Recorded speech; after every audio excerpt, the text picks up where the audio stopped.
Naquele tempo, Herodes tinha mandado prender João e colocá-lo acorrentado na prisão. Fez isso por causa de Herodíades, mulher de seu irmão Filipe, com quem se tinha casado.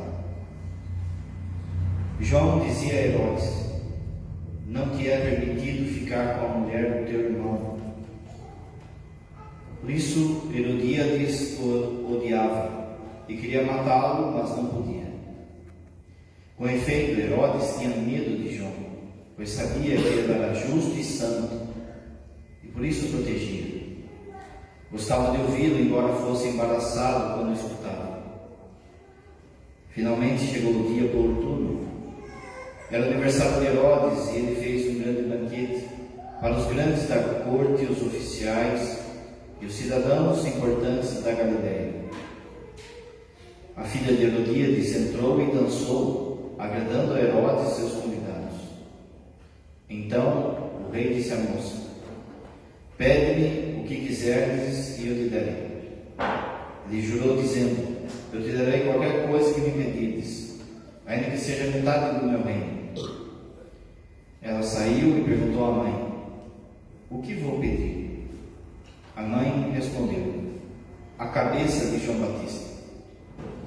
E voltando depressa para junto do rei, pediu: quero que me des agora no prato a cabeça de João Batista. O rei ficou muito triste, mas não pôde recusar. Ele tinha feito o juramento diante dos convidados. Imediatamente o rei mandou que um soldado fosse buscar a cabeça de João.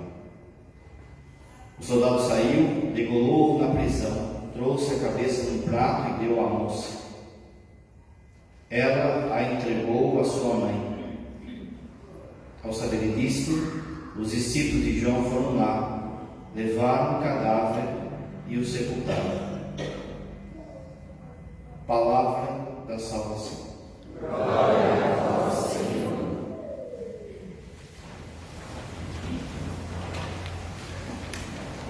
Caríssimos irmãos e irmãs, se ajeite que vai demorar. E vai esquentar também, está friozinho, né? Hoje então a gente celebra o martírio de João Batista. João Batista, ele é o maior do Antigo Testamento. Apesar da história dele estar no Novo Testamento, ele ainda é um profeta do Antigo Testamento. Ele está... Jesus, a partir de Jesus é que se cumprem as profecias. Então, João Batista anuncia a chegada do Messias, e dos que vieram antes, nenhum foi maior que João Batista. A gente vê aqui, nessa história, naquilo que foi falado no Evangelho, uma coragem de João Batista, a coragem de João Batista, você viu na primeira leitura também dizendo profeticamente isso, a coragem de João Batista e a capacidade dele de entregar a vida pela verdade. Mas a verdade aqui que ele morre é a verdade do matrimônio, do fato do matrimônio ser indissolúvel, do fato do matrimônio ser uma instituição divina. Ele não era casado, mas ele era um homem de Deus, e como homem de Deus ele tem que falar daquilo que Deus mandava. Olha o que falou a primeira leitura: vamos, põe a roupa e o cinto, levanta-te e comunica-lhe tudo aquilo que eu te mandar. Ele não está falando coisa da cabeça dele, de modo que ele morre por causa do matrimônio. Herodes um dia foi visitar o seu irmão Filipe. Herodes o Grande, que é o pai deles, ele é aquele que perseguiu o menino Jesus. Logo depois que a família de Nazaré vai para o Egito, você lembra? Fica escondido lá do Egito. Esse Herodes que quer matar o menino Jesus é Herodes o Grande, Herodes o pai. Passam 4, 5 anos e o anjo aparece de novo em sonho a José e diz que Herodes o Grande tinha falecido e era para José voltar. Quando o pai morre, todo o reino de Herodes é dividido pelos seus filhos. Arquelau fica na Judéia, Herodes, esse Herodes aqui do texto de hoje, na Galileia, e Filipe, na Decápole. Um dia Herodes vai visitar o seu irmão, e lá ele se engraça com a cunhada, e traz a cunhada com ele, e começa então a viver no adultério. Herodes era um rei judeu, portanto era para ele estar sob a tutela das leis judaicas, da lei de Moisés. João Batista, ele, você sabe, era um homem da verdade, um homem do Evangelho, e vai e começa a denunciar esse erro grave, esse pecado grave, que é o adultério, e que de alguma forma isso também é um incesto, porque são parentes. Mas Herodes é parente, quando pelo casamento se assume o parentesco. Então, ele começa a denunciar isso, e denunciar com coragem. A mulher de Herodes, então, fica enchendo a cabeça do marido para prender João Batista. E como foi contado no texto, ela aguarda um momento oportuno para que Herodes possa matar João Batista. Você viu que Herodes, como o pai falou, era judeu e gostava de ouvir João Batista falar. Mas aqui já tem o primeiro ensinamento, né? Entre gostar de ouvir, de escutar e seguir, há uma diferença enorme. Você pode vir aqui e gostar do que o pai fala, mas só isso não adianta, não é? Pode gostar do que o Papa Francisco fala, pode gostar do que o bispo fala, o nosso bispo fala, mas se não viver, não adianta. Assim então foi armado essa situação. Repara que, de novo, Herodes, ele cai na luxúria, ele se entrega à luxúria, desejando a sua sobrinha. A sua sobrinha foi lá, uma mocinha, dançou, seduziu, e ele, já com as cachaças na cabeça, pode pedir o que se quiser, continua. Meus irmãos, eu fico pensando se João Batista vivesse nos dias de hoje, nessa baderna que a gente vive, não é? Em relação ao matrimônio, ao casamento, à vida sexual. O demônio, ele propaga suas ideias, ou ele ganha terreno, melhor, o demônio ganha terreno por 3 modos: pela mentira, e por tudo aquilo que ele mente em relação ao matrimônio, pelas meias verdades. Meias verdades favorece o inimigo, é ponto o inimigo, e pela verdade abafada. As 3 coisas a gente percebe hoje no casamento: as mentiras contadas em relação ao matrimônio, as meias verdades contadas em cima delas, e o escondimento da verdade, da importância que é o matrimônio. Por isso hoje, João Batista, mártir do sacramento do matrimônio, a gente vai recordar tudo isso. O porquê que o casamento é indissolúvel. Primeira coisa, porque está lá no Gênesis já. Lá no Gênesis. Antes que houvesse igreja, antes que houvesse cidade, sociedade, Deus quis a família. Por essa razão, o homem deixará o pai e a mãe, e se unirá à sua mulher, e eles se tornarão uma só carne. Esse texto é Gênesis capítulo 2. É antes de ter cidade, é antes de ter sociedade, é antes de ter patriarcado, matriarcado. O desejo de Deus é de fato que o homem viva em família, se situe em família. E é por isso que essa palavra ela foi descumprida já no Antigo Testamento. O Papa João Paulo II, ele escreve a Teologia do Corpo. Quem foi lá na Semana da Família vai lembrar que o meu irmão Fernando ele falou as catequeses de João Paulo II. Naquelas catequeses, no começo das catequeses, o Papa João Paulo II ele desenvolve essa questão da carta de divórcio. em que os fariseus vão e perguntam para Jesus se podia dar carta de divórcio para sua esposa. E Jesus responde: Moisés autorizou a carta de divórcio por causa da dureza do coração de vocês. Mas no princípio não era assim. Que no princípio é esse? É esse aqui, Gênesis 2. Por essa razão, o homem deixará pai e mãe e se unirá à sua mulher, e eles se tornarão uma só carne.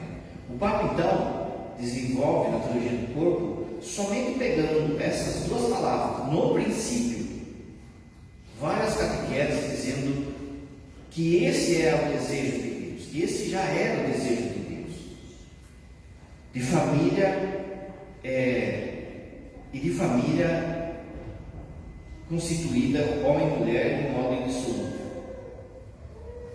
A coisa descambou por conta do pecado.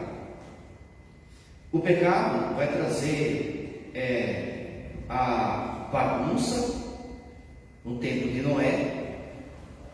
Você lembra que no tempo de Noé se fala assim no texto, que eles se davam em casamento como eles queriam.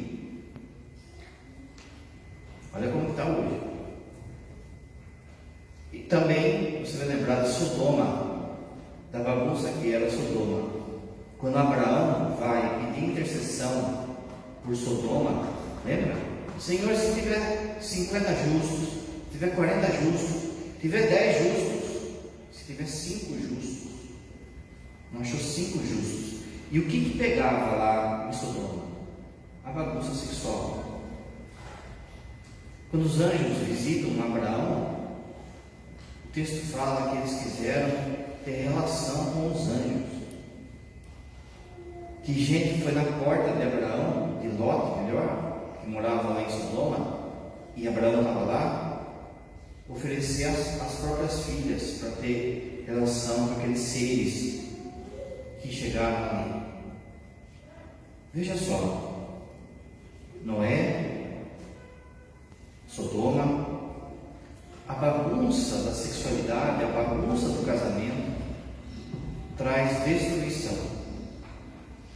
Se você pegar qualquer império do mundo, qualquer país que dominou o mundo, ele começa a perder o domínio quando a degradação começa a reinar, a imperar. Foi assim com o Império Romano, foi assim com os impérios que vieram depois, foi assim também, está sendo assim também com a sociedade que a gente está vivendo. A segunda coisa é que a própria Bíblia dá testemunho de casamento. A própria Bíblia fala de um caminho de desposamento entre Cristo e a igreja. Você já viu o Padre dizendo sobre isso? Da primeira à última página da Bíblia, a Bíblia está falando de casamento. Casamento entre quem? Entre Deus e a igreja. Entre a humanidade e Deus, e Cristo. Nós somos chamados à união com Deus, a vivermos de modo um com Deus. Lá, quando chegarmos lá, tudo que é dele será nosso. Tudo que é nosso será dele. No céu, nós participaremos do amor de Deus. Nós não vamos amar a Deus no céu com esse amor nosso. Deus vai emprestar o seu amor para nós, porque seremos um com Ele. Essa é a promessa de Deus para nós. Nós iremos ser um com Ele, nós amaremos como Ele, nós seremos amados como Ele. Quando Ele vai explicar isso para o povo de Israel, como é que Ele vai explicar isso para o povo de Israel? Ele vai explicar usando de uma linguagem que o povo entenda. Qual é a linguagem que o povo entende dessa união? Qual é a linguagem que o povo vai entender que tudo que é de um passa para outro, que é de outro passa para um? O casamento. Então, Deus vai usar sempre na Bíblia inteira da linguagem do matrimônio para dizer que vai desposar o povo. Portanto, o matrimônio, ele não é simplesmente a união conjugal, ou também não é simplesmente para ter filho, é isso. Mas ele também deve refletir aquilo que seremos no céu. De novo, teologia do corpo. Quando o Papa João II fala do celibato sacerdotal, por exemplo, ele fala que o padre, ele aponta para a realidade que seremos lá em cima.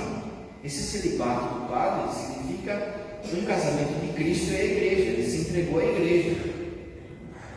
Assim, o matrimônio, ele está voltado a ser um espelhamento dessa promessa, que seremos um com Deus. Assim, toda a Escritura, Deus vai falando de casamento, de casamento, de casamento. Em toda a Escritura. Se você pegar, por exemplo, os profetas vão falar que toda vez que o povo adorava outro Deus, aquilo era um adultério. Era como se fosse pular cerca. O livro de Oséias vai falar muito disso. Oséias, ele casa com uma prostituta. Deus fala para ele: olha, vai lá e desposa a prostituta. Ele vai lá e casa com a prostituta. Ele dá um nome para a prostituta. Ele dá filhos para a prostituta. Ele dá dignidade para a prostituta. Passa um tempinho, a prostituta o trai. Volta na lama. Volta na sujeira. Oséias vai lá e fala para Deus: olha Deus, olha a mulher que o Senhor me deu. Olha só. E Deus responde como? É assim que o povo faz comigo. Eu tirei eles do Egito, eu conduzi eles no deserto, eu dei os mandamentos, eu alimentei eles no deserto, eu trouxe para a terra prometida, eu dei nome para eles, eu dei reinado para eles. Veja, Davi, Salomão. E qual é a paga que eles me dão? Adultério. A partir disso, os profetas vão falar dessa linguagem sempre de adultério. Veja então como que está enraizado já no antigo Israel essa presença de casamento entre homem e mulher, um homem e uma mulher, e de modo indissolúvel. Porque é sinal disso. Se você pegar o Cântico dos Cânticos, é um livro de amor, é um livro que está falando disso. Quando chega no Evangelho, e de modo especial o Evangelho de João, Jesus se apresenta como o esposo. Você já viu também Paulo dizendo: por que o primeiro milagre de Jesus é das bodas de Caná? E por que não tem o nome do noivo e nem da noiva naquele casamento? Porque o noivo é Jesus. E a noiva é a igreja, é a humanidade.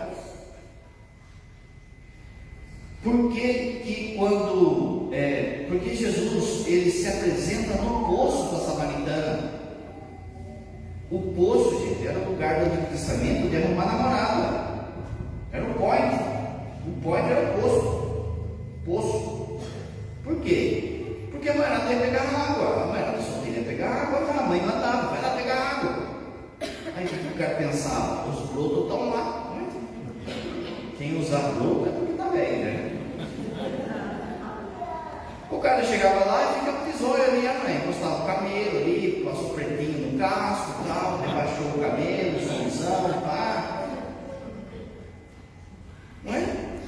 É lá no poço que eles arrumavam esposa. Jesus chega cansado da viagem e se senta no poço. Aí vem a mulher, ela fala assim, Jesus fala assim para ela: você teve 5 maridos, o marido que você tem agora também não é seu. Olha a mulher, são 6 na Bíblia. É o número do diabo, é o número do pecado.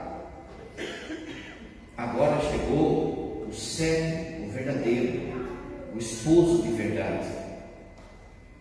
Aquele poço, ele é sinal do coração de Jesus que vai ser aberto na cruz. Assim como um poço, ele tem que ser, você tem que rasgar a terra, e daquele rasgo, ele alimenta, ele nutre, ele mata a sede de pessoas.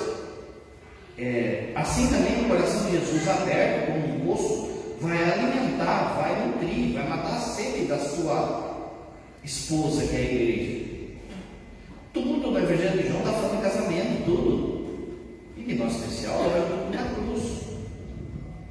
Não acaba aí, porque o Apocalipse, no fundo, é um livro de casamento. Do casamento da igreja com Cristo, com o esposo. Repara que para nós o rito de casamento, o noivo fica esperando a noiva, né? A noiva demora, aquela coisa toda, e o padre já fica bravo, porque tem missa daqui a pouco, mas a noiva acha que, né? E fica aquela coisa, o padre já começa, se atrasar mais, eu vou cortar a leitura. Tem umas noivas que é forcada, não pode. Mas vamos lá, aí entra a noiva e tal. O noivo fica esperando. No tempo de Jesus não era assim. Era a noiva que esperava o noivo. Você lembra de Jesus conta uma parábola? Lembra da parábola? Que a noiva estava com as amigas lá, cadê o noivo?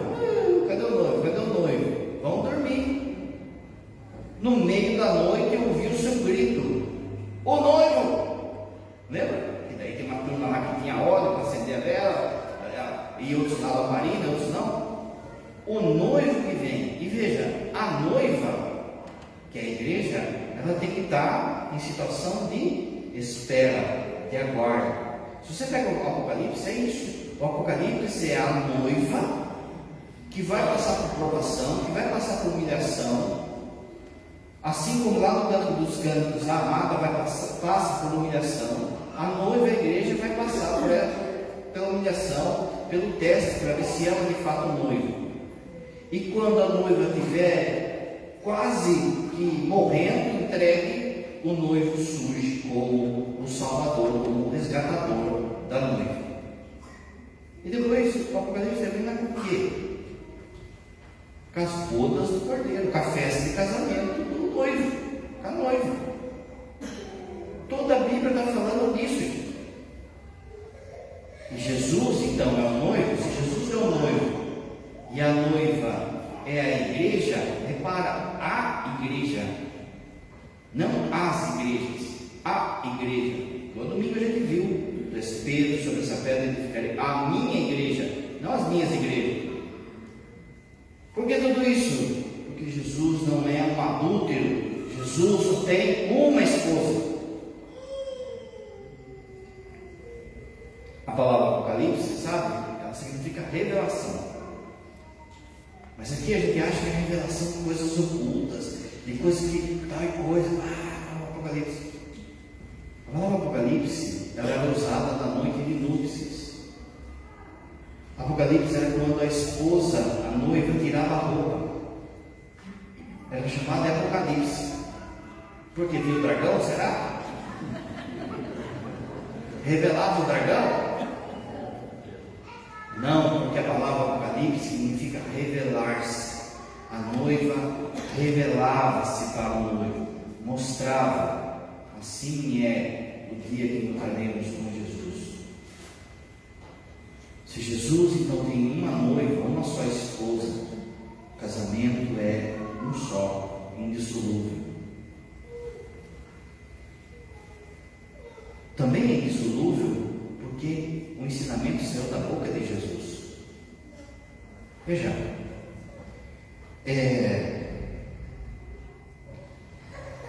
não foi um padre que falou, não foi um santo que falou, não foi um padre que falou, não sou eu que falou.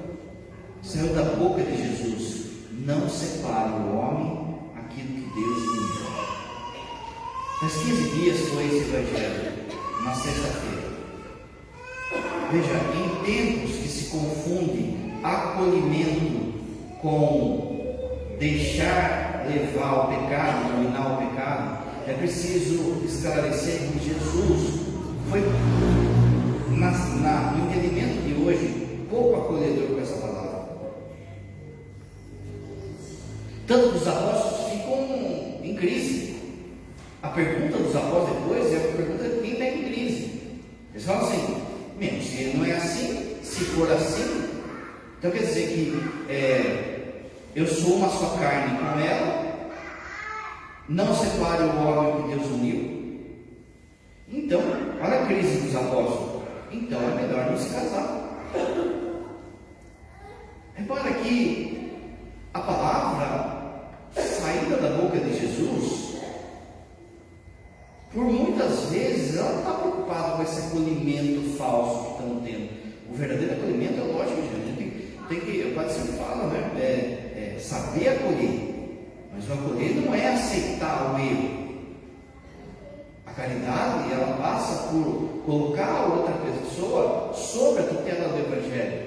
Porque olha, quando Jesus falou da Eucaristia, a palavra foi pouco acolhedora também. Porque a turma foi embora. O povão lá foi embora. Sobrou só os discípulos. Jesus podia ter falado assim: ó, peraí, não é bem assim, volta aqui, vamos ser acolhidos aqui, volta aqui. Jesus olhou para os discípulos e falou assim: olha, essa palavra é muito dura para vocês, se for, pode ir embora também. Jesus, nesse sentido de acolhimento que o mundo quer pregar hoje, foi pouco acolhedor com o jovem rico. O jovem rico chega e fala assim: olha, já cumpre os mandamentos. E ele fala, Jesus fala: falta uma coisa, falta entregar o dinheiro está sendo seu Deus. Deixa o dinheiro e depois me segue. O cara foi embora. Jesus poderia ter falado assim: ó, peraí, vamos negociar aqui, ó. Vai deixando aos poucos. Aqui também, gente. Aqui também. A palavra é firme. Jesus termina dizendo assim: ó, quem tem ouvidos, ouça. Indissolúvel. Não separe o órgão que Deus uniu. Não passou essa palavra. Essa palavra permanece. Ninguém, nem eu, nem você, nem o bispo, nem o Papa, ninguém tem autoridade de desfazer aquilo que Cristo falou. Jesus mesmo explica a coisa. A não ser em casos de união legítima. E é por isso que tem o processo de nulidade de casamento, para mostrar que aquilo nunca foi matrimônio de fato.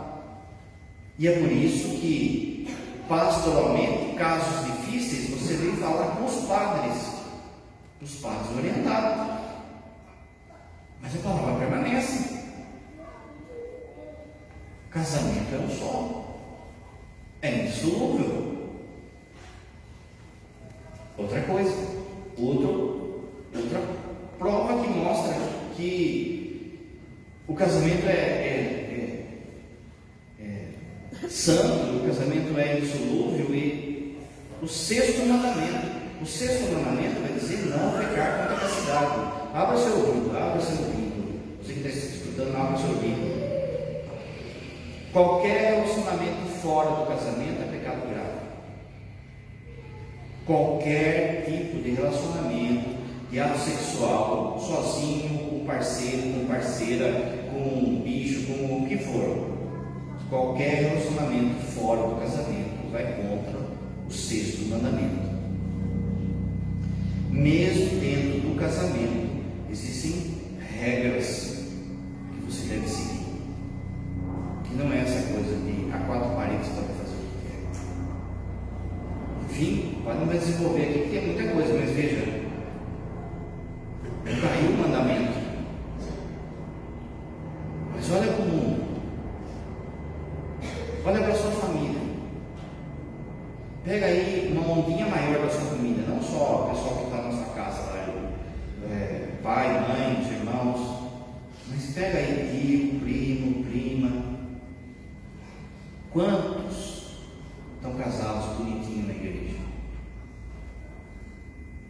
É triste, porque aquilo que o Padre sempre fala, a turma não só ela não segue os mandamentos, como elas tiveram a ousadia de mudar os mandamentos. Mudar os mandamentos. Aquilo no tempo de Noé, casavam e descasavam-se conforme queriam. Isso é um sinal dos tempos. De novo, abra sobre o que o Padre vai falar. A perseguição à igreja vai se dar por aí. Porque o sexo hoje virou um Deus, virou um ídolo. As pessoas, você pode comentar o que for, você pode questionar o que for, você pode questionar o estudo da pessoa, o que ela torce, o partido político, pode falar o que for, mas mexeu na sexualidade das pessoas, falou que aquilo é pecado, falou que aquilo está errado, as pessoas viram o bicho, as pessoas jogam o inferno em cima. E é daí que vai começar a perseguição contra nós. Pode escrever. Porque para o mundo, você casadinho aí bonitinho, você aí que está seguindo a igreja, você que tem filhos, você que para o mundo, você é intolerante. Você que não aceita novas formas de amor, poliamor, amor entre gerações, que agora não é mais pedofilia, é amor entre gerações. Todo tipo aí de zoofilia que seja. Esses dias o padre viu que estão fazendo uma boneca com um tipo de silicone que imita a pele humana. E o cara vai lá e faz a encomenda. Olha, eu quero a loira, a morena, o negro, não sei que jeito, não sei que jeito. Ele vai lá e encomenda, pronto. Uso daquilo, a hora que acabar, guarda no guarda-roupa. Não tem que pagar boleto, não tem filho, não tem. Olha que mundo está chegando. Pensa só, se daqui a pouco, quanto tempo vai demorar, por exemplo, para pegar uma boneca dessa, ou um boneco desse que também tem, e ligar com a internet, e ligar com a inteligência artificial. A inteligência artificial conversa com a pessoa assim, ó, você vai digitando lá, vai conversando, bom dia, como você está, você pode... Veja só, é só plugar ali. Daqui a pouco a gente vai ver essas coisas de filme aí, ó, você não vai saber quem que é a gente, quem que não é. E já sendo feito, o padre viu na reportagem, olha o absurdo, gente. O cara falando que isso seria uma solução para quem tem a doença da pedofilia. Porque daí ele vai lá e compra uma criança, uma boneca criança. Assim, eu não jogo até criança, mas, que mundo não está? Que loucura que é essa? O cara em Sorocaba, aqui ó, do lado nosso, vou trazer o jornal para aquele dia, na aula vou esperar o jornal. O cara queria casar com a cabra. Agora tem esse negócio de trissal aí, ó, de 3, 4, 10, 80. Veja que naturalmente, o corpo nosso foi feito para a união um homem, uma mulher. O homem não consegue penetrar em 20. Mas veja como o demônio é sórdido, porque no satanismo, naquilo que é chamado de missa negra, que é um deboche da missa nossa, eles fazem o Pai Nosso do diabo, creio no diabo, Ave Maria, eles rezam para a mãe do Anticristo. O auge da missa negra é o quê? Profanação da Eucaristia. Então, se eles conseguirem roubar uma Eucaristia, roubar uma hóstia, por isso, comungue na frente do ministro sempre. Viu alguém saindo com hóstia, bate no ombro e fala, comunga, você é guardião da Eucaristia, você tem que chamar padre. Se o cara insistiu, daí você vai chamar o padre. Mas você é guardião da Eucaristia. No satanismo, uma hóstia consagrada chega a custar de 5 a 10 mil dólares.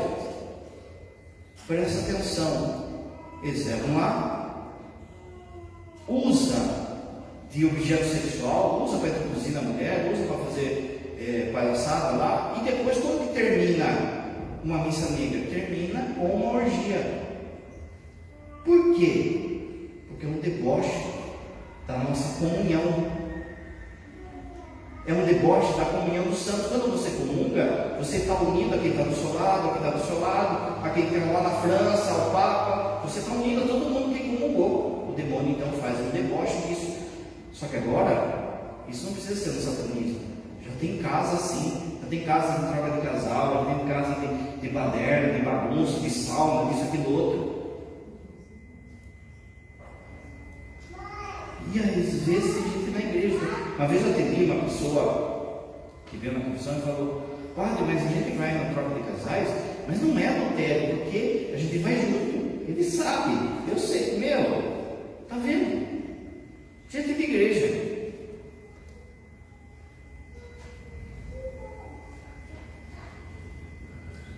Indissolúvel, porque é sacramento.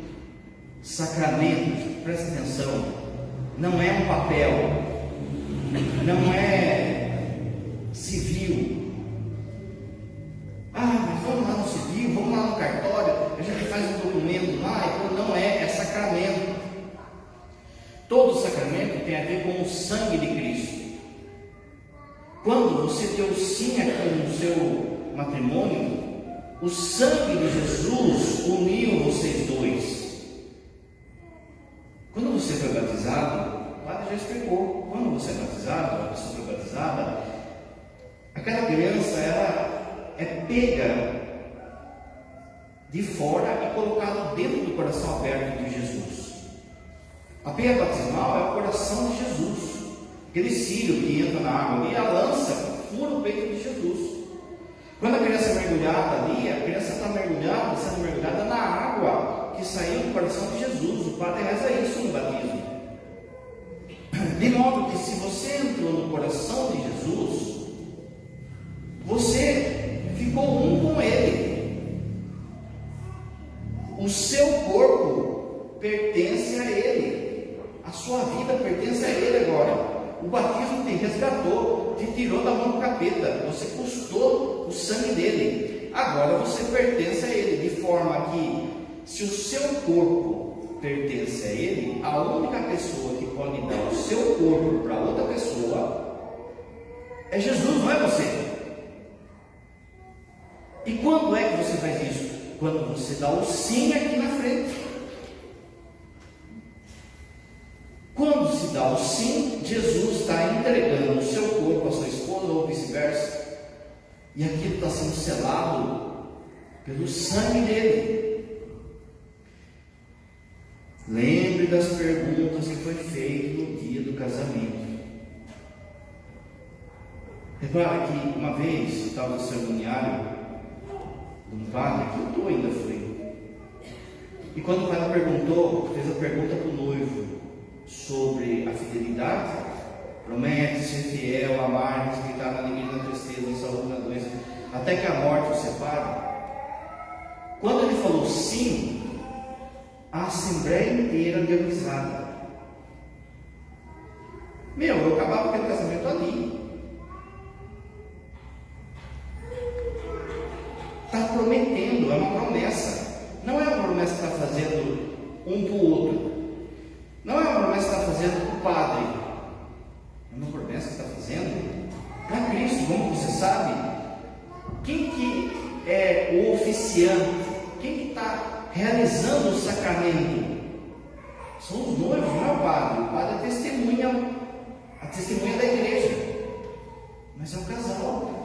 Na hora daquela pergunta, você tem ideia, na hora das perguntas, vamos supor que o padre chegasse e falasse, na pergunta o padre falasse: olha, estão dispostos a receber o filho que Deus lhe der? E vamos supor que a noiva vai falar: não quero, não. Acabou o casamento ali. Olha, a falta de noção que as pessoas têm. Como é duro fazer casamento, batismo e casamento. Você está fazendo o casamento, aí você está falando para os noivos. A homilia está sendo para os noivos. E eles estão preocupados com o quê? Com a foto, com a flor, com a madrinha. Os padrinhos e madrinhas, então, não sabem o que está rolando. Parece, como fala, passarela. Fica aquela sopa, tudo debochada, tudo não sei o quê, tudo se comportando mal na igreja, os convidados, os padrinhos, os noivos. Aí chega aqui, quer cantar tudo quanto é tipo de música, quer cantar Legião Urbana, quer cantar a música que viu no filme, quer tocar pagode, Iron Maiden. Gente, é liturgia. Você não pode brincar com liturgia. Pensa assim, na hora que for o ofertório, vai entrar eu falei que ia demorar, eu falei que ia arder, né? Vai entrar o pão e o vinho, aí vem um carinha vestido de padre, uma plaquinha escrita assim: agora vai o vinho, agora vai. É liturgia, não se brinca com liturgia, não se pode mudar a liturgia. Mas é o termômetro já.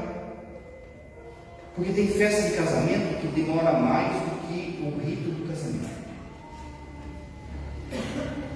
Tem casamento que nem acabou a festa, já acabou. Veja só, olha só. Para formar um padre, demora de 8 a 10 anos. De 8 a 10 anos para formar um padre. Estudando, rezando, e vai, coisa, e vai, não é? Isso é cada um ainda. Aí a gente faz um cursinho de um final de semana, que vem o noivo com a noiva de má vontade, reclamando. O cara chega atrasado, quer ir embora mais cedo, não sabe nada, fica questionando e acha que vai dar bom o casamento. Pensa.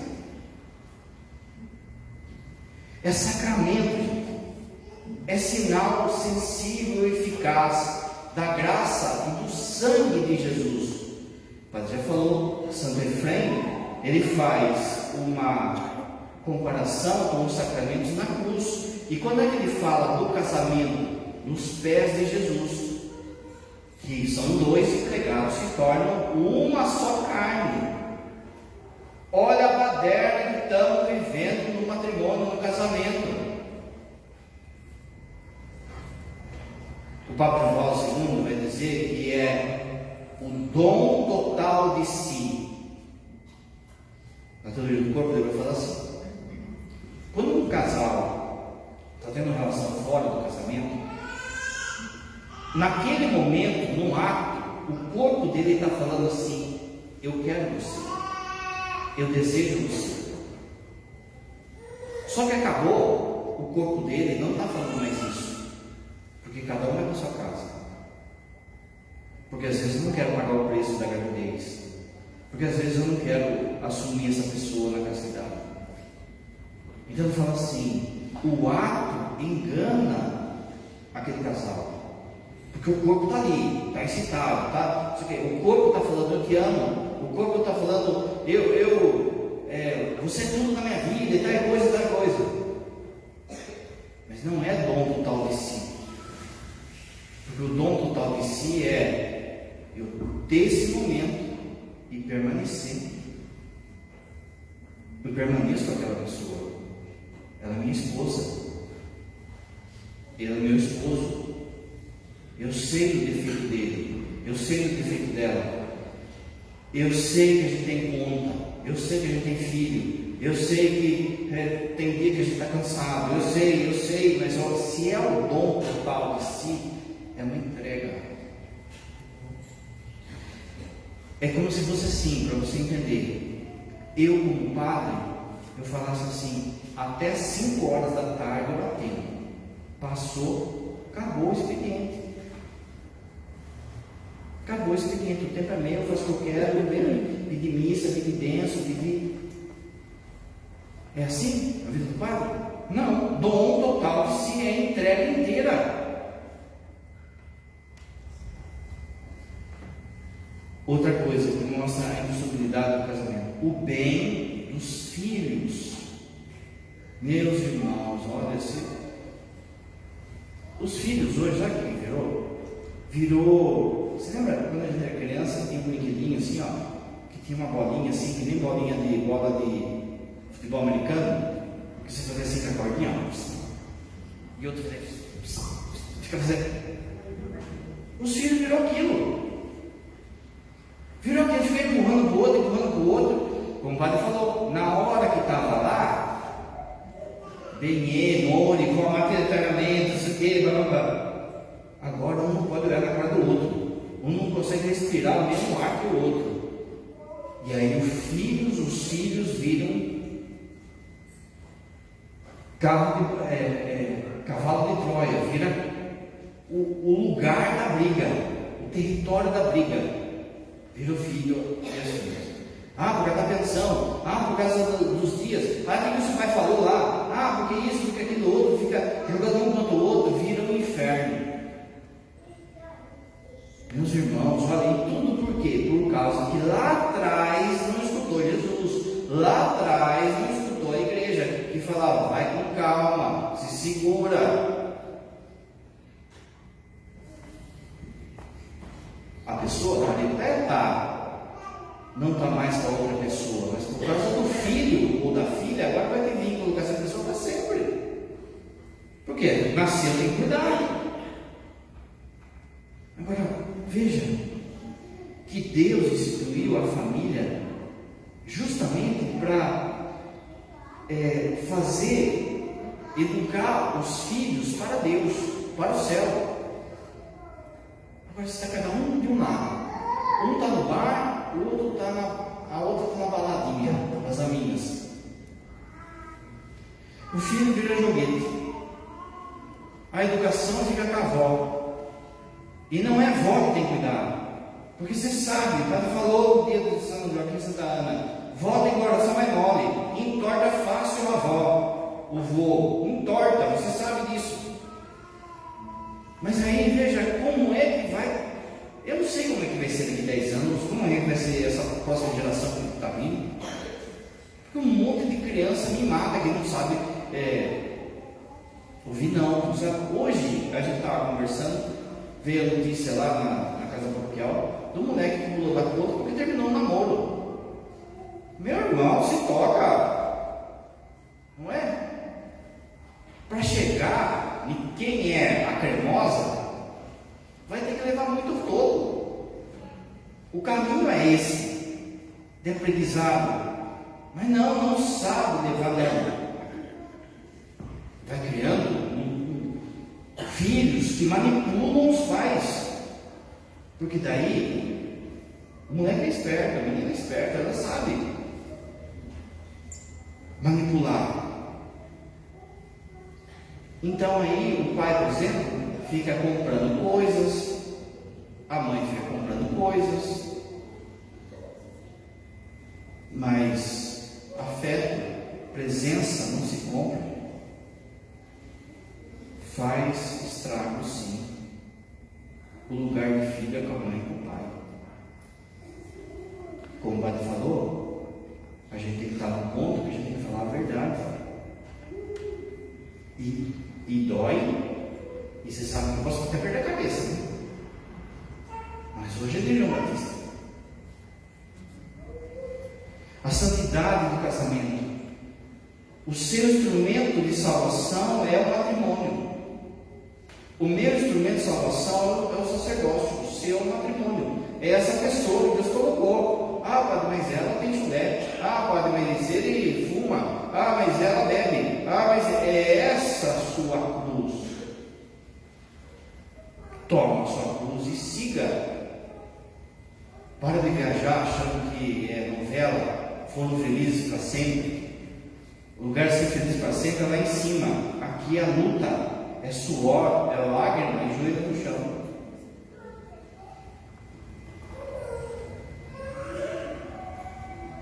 O matrimônio é uma participação na missão divina de construção do reino. O demônio sabe que família fraca, sociedade fraca, igreja fraca. O fato de não ter casamentos, conforme o coração de Deus, abala não só a estrutura do casamento, mas também a estrutura das vocações sacerdotais. O Papa João II, na teologia do corpo, vai dizer que uma família alicerçada na fé é lugar, é cemitério para vocações sacerdotais. O irmão sabe disso. Olha a baderna que virou. Quais são os perigos que a gente está tendo em relação ao casamento hoje? Primeira coisa, o divórcio e separação. Ninguém mais liga. Às vezes até a gente na igreja fica incentivando, não, separa, depois você é nova, você é novo, vai viver sua vida, não sei o que. Presta atenção. Às vezes o convívio está violento, o convívio está ameaçador, o convívio, então vai separar. O padre vai falar, separa do corpo. Mas você tem que viver a castidade. E não é para tirar aliança. Porque essa pessoa não está soltinha na pista, ela está casada. Ela fez uma promessa, a promessa permanece. A não ser no caso de união legítima de nulidade do padre Santíssimo. Mas veja, às vezes tem uma pessoa que separou por conta disso, por orientação, o padre foi lá, orientou, olha, separa, está colocando em risco a sua vida, a vida dos seus filhos, mas vive a castidade. Ao invés dos amiguinhos, ao invés das amiguinhas, viu? A terra vai comer. É essa palavra suja que usam. É justamente porque a terra vai comer que você tem que se guardar, porque você não é feito para a terra. Mas aí vai entrando a cabeça das pessoas, ou então o outro pega e já está armando já onde que vai, já está. Hoje em dia tem golpe de barriga. Não tem? Tem golpe de pensão. Hoje em dia, as pessoas se prostituem por qualquer coisa, já tem vídeo. A pessoa chegou lá no sítio, chegou, pai, eu estou saindo de um homem casado, ele tem não sei quantos anos, tinha mais de 50. E ela 20 e poucos. E qualquer relação, ato sexual fora do matrimônio é pecado grave. Qualquer um. A contracepção vai entrando também a ideia da contracepção, do sexo livre, da irresponsabilidade diante do ato conjugal, que ele deve ser unitivo e procriativo. É lógico, você sabe, ela já falou, não é que todo ato tem que ter filho, mas todo ato tem que estar aberto a filho, ou seja, Deus que dá a última palavra. Deus já fez um reloginho natural. Ah, mas não estou entendendo. Procure saber então.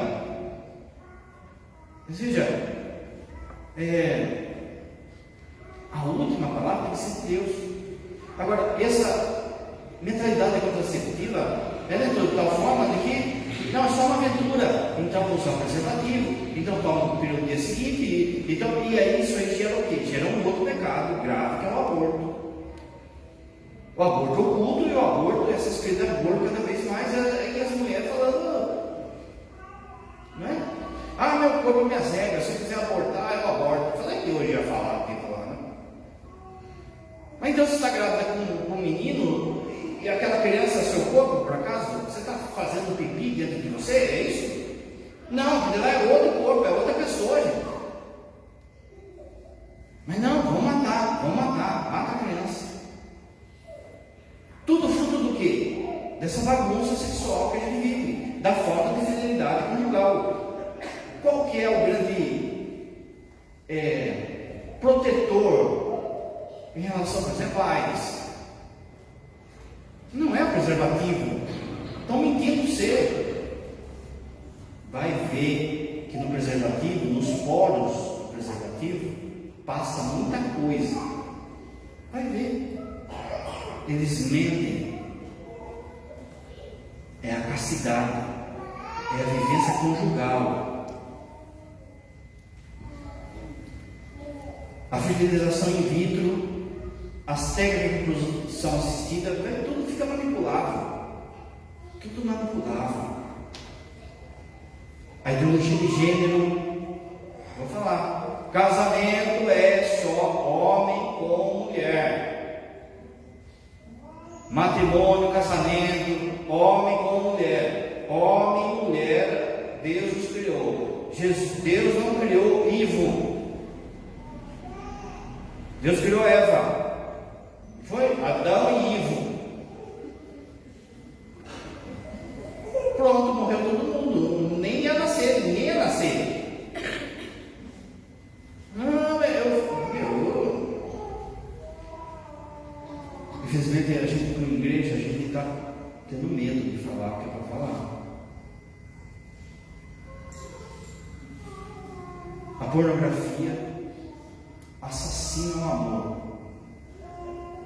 A pornografia tira, principalmente os homens, mas hoje em dia tem mulher viciada em pornografia também. Ele tira você da realidade, tira você da sua esposa e faz com que você comece a viver um mundo de fantasia. Quantas confissões que eu atendo de pessoa que vem assim, padre, na hora do ato, eu estava pensando em outra pessoa. Veja, lembra que o padre falou? O corpo está falando o que quero, mas a alma está longe. Aonde que vem? Pornografia. De onde que vem? Às vezes a gente está na missa, começa a vir umas ideias, pensamentos. Não, a gente evoluiu isso aqui. A pornografia vai matando o casamento. Quantas traições, quanto casamento arrebentado por conta disso. Meu irmão, você que é homem, veja, tem coisas que é próprio do homem e próprio da mulher. Você tem que se colocar, às vezes, no lugar de um, no lugar de outro. Se você, por exemplo, é homem, você tem que se colocar no lugar dela. Para você, desde criança, como homem, você, entre aspas, entendeu isso como algo natural, algo que você é homem, que você é macho, não sei o quê. Mas para ela, você a compara com uma prostituta, você desvaloriza ela, você desvaloriza a beleza dela, o corpo dela,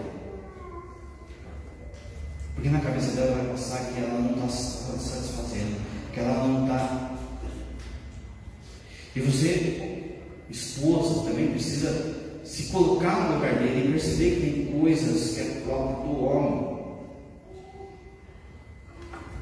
Não é que você tem que fazer todo dia, mas tem dia que vai ter que fazer sem vontade, como um sacrifício pelo bem do casamento.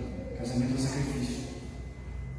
Para que, não é desculpa, não justifica, mas para que aquilo não jogue gasolina, a continência não jogue gasolina e ele vai procurar fora, ele vai procurar na pornografia. São Paulo fala isso.